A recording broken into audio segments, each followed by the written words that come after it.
केंद्रीय बजट पर किसान नेता रविकांत तुपकर ने भी प्रतिक्रिया दी है। तुपकर ने कहा कि बजट से किसानों को काफी उम्मीदें थी, लेकिन किसानों को निराशा हाथ लगी है। टेक्नोलॉजी के मामले में इस बजट पर कोई प्रावधान नहीं किया गया है। किसानों को कर्ज मुक्त करने की उम्मीद थी, लेकिन बजट में अपेक्षित कुछ भी घोषित नहीं हुआ, जिसके कारण सभी किसान बजट से निराश है। केंद्राने आज जो अर्थसंकल्प सादर केला, या अर्थसंकल्पातून शेतकऱ्यांसाठी ठोस असं काहीतरी होईल अशा अपेक्षा होत्या, परंतु दुर्दैवाने शेतकऱ्यांच्या हाती या अर्थसंकल्पातून काही लागणार नाही। शेतकऱ्यांची निराशा झालेली आहे। आम्हा शेतकऱ्यांना काय अपेक्षित होतं की शेतमालाला प्रत्यक्ष उत्पादन खर्चाच्या आधारित 50% भाव मिळाला पाहिजे। म्हणजे जो काय प्रत्यक्ष बांधावर आम्हाला उत्पादन खर्च येतो त्यात 50% नफा ऍड करून बाजारभाव देण्याची व्यवस्था सरकारने केली पाहिजे। याची कुठलीही तरतूद यात नाही। शेतकऱ्यांना कर्जमुक्ती करणं अपेक्षित होतं, ते सुद्धा केलेलं नाहीये।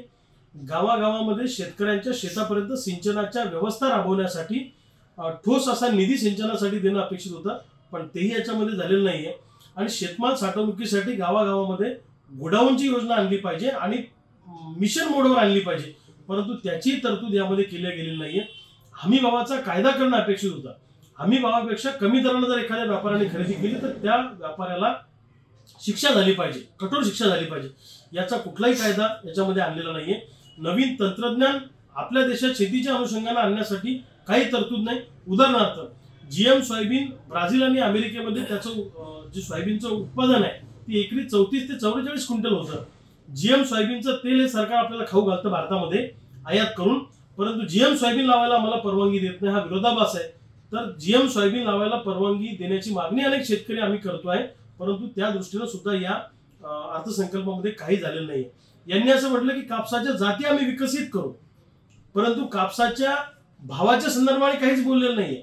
म्हणजे उत्पादन वाढवायचं बोलतात, परंतु शेतकऱ्याचं उत्पन्न वाढवण्याच्या दृष्टीने सरकारने काही अर्थसंकल्पात केलेलं नाहीये। आणि दुसऱ्या बाजूला आम्ही कडधान्य आणि तेलबिया सरकार खरेदी करेल असं म्हणतात, परंतु ही फक्त घोषणा आहे। प्रत्यक्ष खरेदी करताना मॉइश्चर चार्ट घालणार, जाचकाठी घालणार, निकष घालणार आणि पूर्ण शेतमाल खरेदी करत नाही सरकार। काहीतरी इतकेच क्विंटल पर्यंत आम्ही खरेदी करू असं सरकार करतं, शेवटच्या दाण्यापर्यंत सरकार खरेदी करत नाही। आणि सरकारचा हमी भाव जर आम्हाला परवडत नसेल तर म्हणजे त्या हमी भावाच्या त्या खरेदीला अर्थ काय उरतो? त्यामुळे ह्या फक्त मोठमोठ्या हेडलाईन मॅनेजमेंट करण्यासाठी केलेल्या घोषणा आहेत। उदाहरणार्थ 100 जिल्ह्यामध्ये कृषी विकास योजना आता सरकार राबवणार आहे। या देशामध्ये जिल्हे 800 आहेत, 700 जिल्ह्यांना तुम्ही वाऱ्यावर सोडणार का?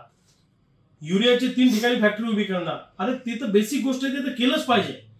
परंतु शेतकऱ्यांचं इन्कम वाढवण्याच्या दृष्टीने, उत्पादन वाढवण्याच्या दृष्टीने तुम्ही कराल, पण उत्पन्नाच्या दृष्टीने काय?